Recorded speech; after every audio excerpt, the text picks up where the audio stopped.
কুসা বাটা তো আমি কোনোদিন রান্না করিনি, আজকে আমি প্রথমবার কুসা বাটা রান্না করলাম। নমস্কার দর্শক বন্ধুরা, আমাদের রান্নাঘরে সবাইকে অনেক অনেক স্বাগত। আবার আমি চলে আসলাম রান্নাঘরে। আজকে আমি আপনাদের সঙ্গে শেয়ার করব মটরশুঁটির কুসা দিয়ে কুসা বাটা। এই দেখুন বন্ধুরা, মটরশুঁটির কুসা অনেকে খেতে চায় না। আমি ভাবলাম যে মটরশুঁটির কুসা বাটা করব, আর আপনারা সঙ্গে থেকে পুরোপুরি দেখবেন, খুব ভালো লাগবে। এখন আমি মটরশুঁটিগুলিকে ভালো করে জল দিয়ে ধুয়ে নেব।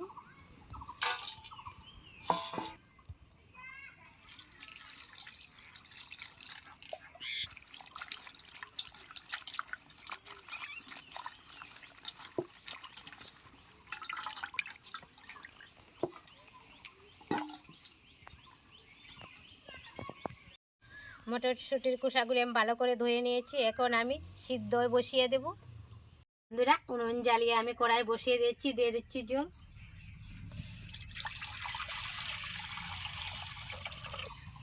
জলটা গরম হয়ে গেছে, এখন আমি মটরশুঁটির কুসাগুলি দিয়ে দিচ্ছি।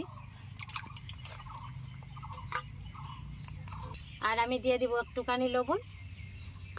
5 থেকে 6 মিনিট আমি ঢাকনা চাপা দিয়ে মটরশুঁটির কুসাগুলিকে ভাপিয়ে নেব।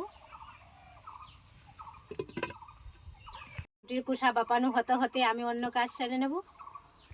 এখন আমি পেঁয়াজ আর কাঁচা লঙ্কা কেটে নেব।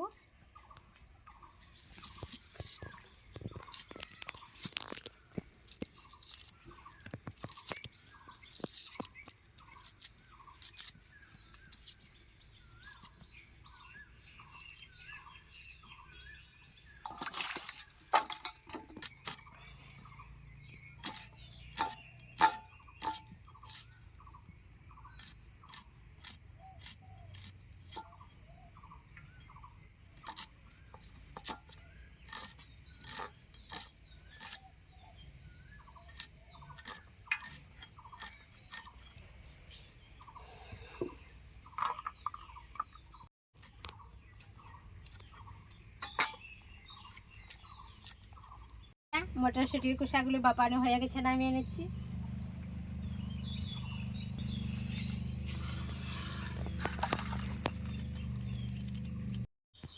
মটরশুঁটির কুসাগুলিকে আমি শিলপাটায় বেটে নিচ্ছি।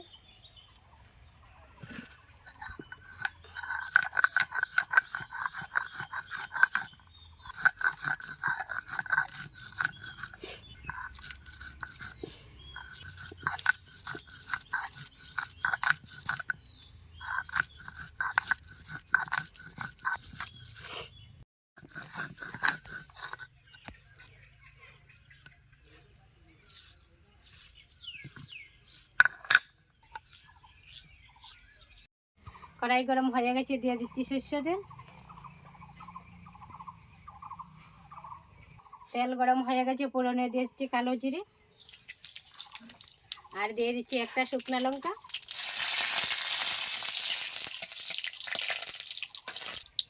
দিয়ে দিচ্ছি পেঁয়াজ কুচি, আর দিয়ে দিচ্ছি কাঁচা লঙ্কা কুচি।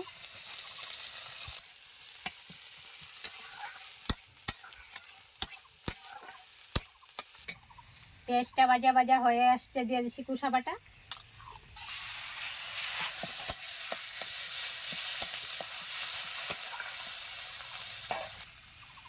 দিয়ে দিচ্ছি হলুদ গুঁড়ো, দিয়ে দিচ্ছি লাল লঙ্কার গুঁড়ো, আর আমি দিয়ে দেবো স্বাদ মতো লবণ।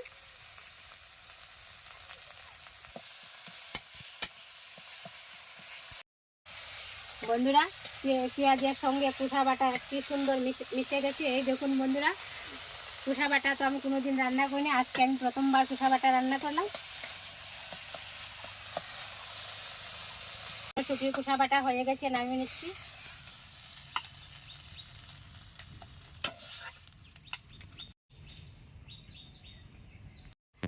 বন্ধুরা, মটরশুঁটির কুসা বাটা তো আমি আজকে রান্না করলাম। আজকে তো আমি প্রথমবারই রান্না করলাম। আজকের পর্বটি আপনাদের কাছে কেমন লাগলো? যদি ভালো লাগে থাকে আপনারা বাড়িতে একবার হলে ট্রাই করবেন, আর চ্যানেলটি সাবস্ক্রাইব করে পাশে থাকবেন। নমস্কার।